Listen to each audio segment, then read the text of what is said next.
Hi there, my name is Abby Tavilos, and welcome back to the Simply Scrupulosity podcast. This is actually episode 26 now, which is crazy, and it is the second episode that I'm recording with my new audio interface setup. I hope that the listening experience was a lot better for you last time. I will say after I listened to it back, I did feel like it was a bit breathy, so I tried a couple of different things this time to hopefully improve the sound even better. So thanks for still listening and being patient with me as I continue to learn and get the hang of using the new equipment. To jump into things here, this episode is actually another viewer requested episode, and it has to do with the relationship that people with scrupulosity OCD tend to have with faith. And I know that we have definitely talked about faith before on this channel, of course, but this one is a little bit of a different take because this viewer brought up magical thinking. And I don't know about you, but I feel like the concept of magical thinking when it comes to scrupulosity OCD has been a little bit muddled for me in the past, just because there is such a thing as magical thinking OCD, but there's also aspects of magical thinking within the other obsessive-compulsive disorder themes. All of that to say, I do want to start out this episode just to get us all on the same page. If you grew up in the same religion as me, you know that it's so common for people to start out the talks that they were asked to give over the pulpit on Sundays with, according to the Webster Dictionary, this word means blah, blah, blah. So I was trying to give an intro before I said the definition of magical thinking is. So hopefully I was able to do that for you. But from a lot of different sources, if you check out my blog post in the show notes, you can see the specific resource I linked. Magical thinking is essentially when you believe that you yourself, meaning your thoughts, your desires, your wants, have a direct impact on the events that occur in the world. And that's a really broad definition, and I'm aware of that, which is why I'm going to be getting a lot more specific here in this episode when it comes to scrupulosity OCD. But to stay on the broader side, I think those tuning in, whether you have scrupulosity OCD, you're just wanting to learn more about it, or you're wanting to support someone you know who has the condition, just right off the bat, when I say that definition, that you believe that you directly impact the world, the outside world, I think we could all come up with a couple of examples of what magical thinking looks like in scrupulosity OCD. And speaking of, I actually spoke with some viewers yesterday on my Instagram stories, and I just asked them, I didn't even give them the definition of magical thinking. I just linked the blog post, I wrote about it, and then I just said right off the bat, what are some examples of magical thinking that you have seen in your OCD? And before I jump into the stuff I have prepared to talk about today, I did want to share a couple of those because I think it's pretty common that the viewers' comments are very typical of the wider population. So, number one, and I will say, I got 6 responses, and all of them, except one, had to do with prayer. So it seems like it's very common to have this magical thinking aspect come into prayer. I had someone say that if you didn't pray hard enough for someone, it would be your fault if something bad happened to them. Another person along the same vein said they view God as a genie when they are praying. So if they don't pray exactly right, then there will be some sort of negative consequence. Another person again said if they don't pray for someone's healing, they'll stay sick because of that person not praying. If I don't pray, then I don't deserve blessings was another one. So there was a lot of magical thinking when it came into prayer. And the last one had to do with fasting, which was that if you didn't fast for the exact amount of time you're asked to fast for, which in my church is 24 hours, and if you didn't have perfect faith during the fast, then whatever you fasted for, it wouldn't happen because you didn't fast the right way. So I just wanted to share those as a little bit of an introduction to magical thinking, and just to clarify as one more solidifier, because I think especially for those with scrupulosity OCD, it can be very difficult to identify when faith crosses the line over into magical thinking. And I think that's just part of having scrupulosity OCD, is sometimes you can't tell when things have become unhealthy. So, for example, if somebody posted on Facebook, hey, my grandma is really sick right now, can everyone who's reading this just please say a prayer that she'll get better? And you think, okay, I'll pray later tonight before I go to bed. And then later that night, you just say a simple, please bless so-and-so's grandmother that she'll be okay. And then that's all you thought of it. And then maybe you messaged your friend and asked if they were doing okay. That would be faith. That would be the healthy way to approach things. Whereas somebody with OCD, when they see that post, it could cross over into magical thinking when they think to themselves, if I don't say a prayer right now in this exact right way and with perfect faith, this person's grandmother could die. So you can see how you're placing so much weight upon your actions and your desires and thoughts.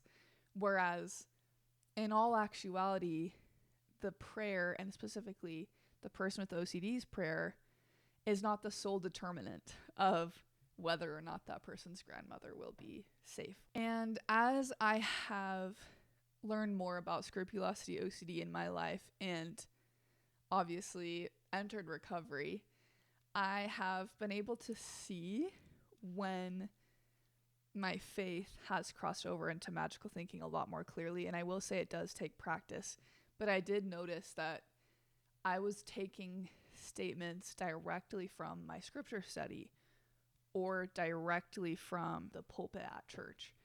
And in an unconscious second, I was already into the OCD cycle and magical thinking.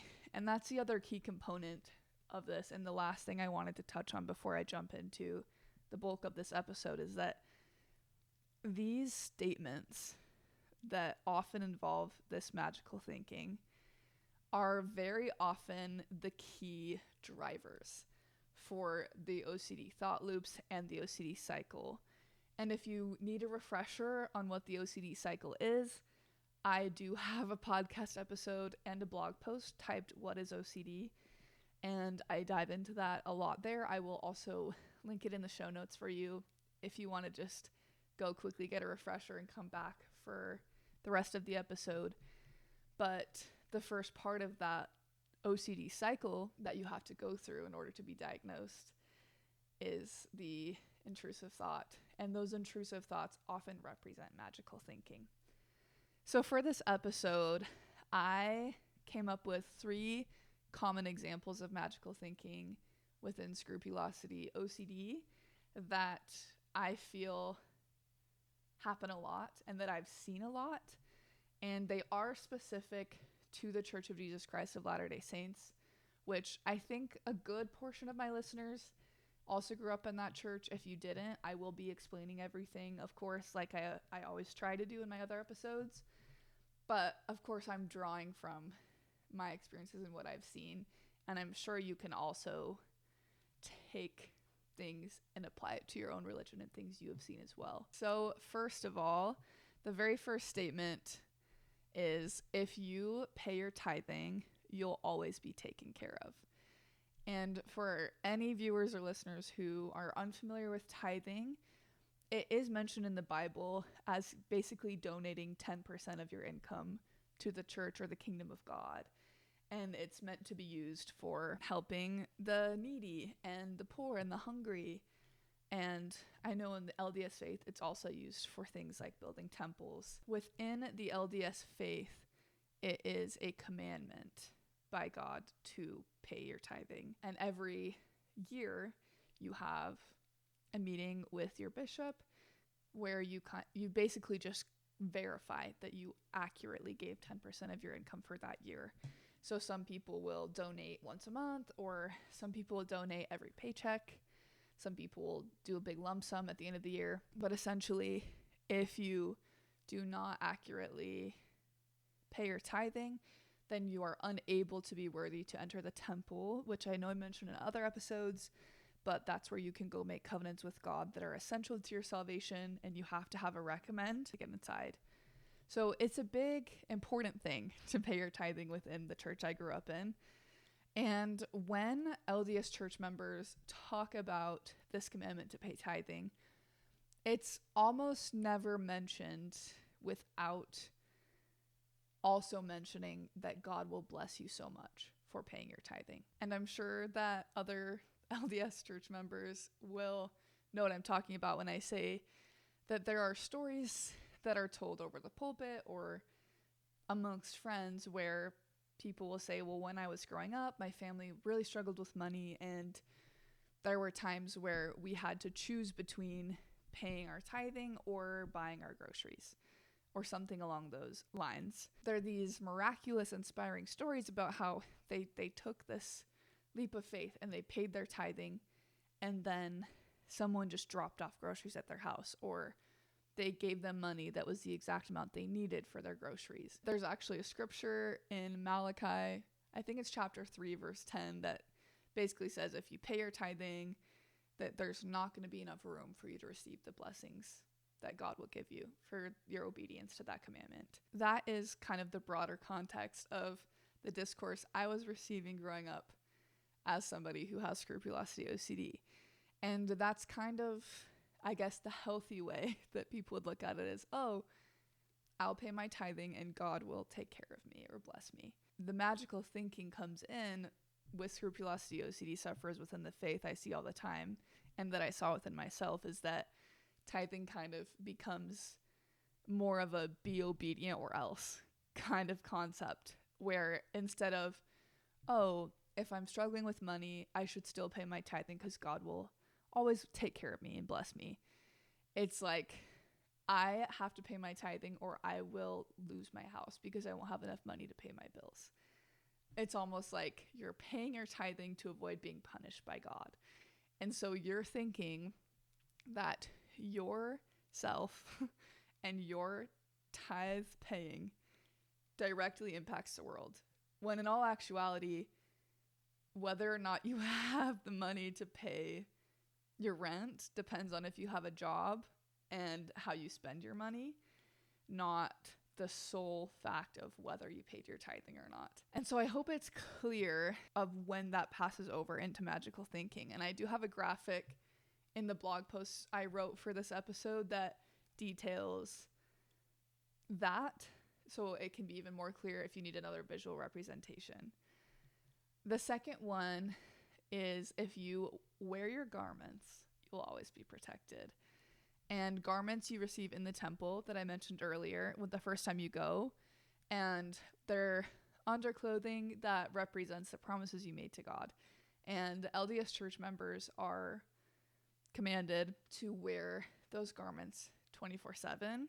Obviously, if you're swimming or working out, it's generally okay not to have them on, but otherwise you're pretty much expected to be wearing your garments. And again, when garments are spoken about and talked about, it's very often in the context of the blessings you'll receive for doing so. And a lot of the blessings for wearing your garments are often cited as protection from God. I remember hearing stories from my mom's friends growing up and over the pulpit that they were describing these dangerous situations they were in, and they really believed that they were protected because they had their garments on. And these are things like car accidents or things like that. And it's not always that drastic, of course, but as a scrupulosity OCD sufferer, those are typically the examples that come into my brain and that stick in my mind. And when it comes to magical thinking in this context, it goes from, wow, like I really have faith that if I'm obedient and I wear my garments, God will be with me because I'm keeping my promise that I made, to if I don't wear my garments, I'm going to get in a car accident and die. I'm serious. Like, that's what OCD does in your brain. That typically becomes the primary reason for wearing your garments or for being obedient to the gospel, because you are afraid of something bad happening. And that's not to say that people who struggle with scrupulosity, OCD, and magical thinking don't have faith. I'm not saying that at all. I am saying that it typically crosses over into unhealthy version. And that doesn't mean you have no testimony and no faith and no belief in God. It's just the application of the faith kind of crosses the line. Last but not least is, if you're not sufficiently humble, God will have to teach you a lesson. And I'm very, very curious if any other people in the comment section have experienced a similar magical thinking OCD cycle with this, because this one was actually the most distressing for me growing up. Within the church I grew up in, we talked a lot about being Christ-like, which is not a bad thing. And we referenced the Christ-like attributes, and we are told to study them and try to implement them into our life, which should be a good thing. We want to be more like Jesus Christ. But I took that admonition to be more Christ-like extremely seriously. What I mean by that is I was hyper aware of each of my thoughts and actions, and I would analyze and ruminate over whether those thoughts and actions could be classified as Christ-like or not. It got to the point where I was repenting for not being XYZ, and I was very scared about being prideful, because there's a lot of scary stories in the scriptures about, well, if you're prideful, like, this is what will happen, and it's this bad, horrendous thing. And I remember, I should try to find the talk, but a church leader gave a talk once about how he said a prayer asking God to help him be more humble. And then this horrendous trial happened. And in the talk, he was talking about, like, in a joking way, kind of, but like, don't ask God to help you be more humble because things are going to get crazy. Things were so turbulent in my life at a young age that I was like, I can't take that. I have to be humble all the time because things can't get any harder. I can't take it. So this one's a little bit more sly and tricky, but the magical thinking in that is I drew a direct line from Abby is humble or not humble to Abby has trials or does not have trials. When in all actuality, that has nothing to do with whether or not I'm having trials in my life. So you draw connections to take responsibility for things that your OCD makes you think you can have responsibility over, to get you sucked into the OCD cycle, because these are all perfect suckers into the OCD cycle. Like, did I always pay my tithing? You can spend a long time trying to be certain. Do I have to pay my tithing on my birthday money? Or did I pay it on time? Or what if I was a few cents off? And your OCD can make it so you're never certain about that. You can wonder if maybe you should have worn your garments to the lake or to mow the lawn, or you can spend hours analyzing if you're humble enough. And there's not going to be an answer because you have OCD. And so magical thinking is a really effective tactic for OCD to use to keep you trapped. In short, those types of statements of direct responsibility are not faith. It's OCD. It's magical thinking. And I'm not saying magical thinking and OCD are the same thing. I hope that's clear. I'm just saying that it's often a component of OCD sufferers is there's this element of over-responsibility in the intrusive thoughts and OCD cycles. So just to reiterate, if you are wanting to be more aware of what's faith and what's OCD, which I get that question all the time on my posts, I think it could be really helpful to just ask yourself, am I looking at this principle in the sense of, oh, I have faith that if I do this, God will bless me for being obedient, or I have faith that this is the right thing to do? Or are you approaching it more from a place of, if I don't do this thing, something bad will happen? Because the root of all OCD is fear. Any OCD cycle can be traced back to fear at the end of the day. So essentially, it's important for individuals with scrupulosity OCD to be aware of when faith crosses over into fear, because fear and magical thinking and OCD are all wrapped up together in a nice little box, in a nice little bow, and it'll be so much easier to move towards recovery if you can recognize those unconscious shifts.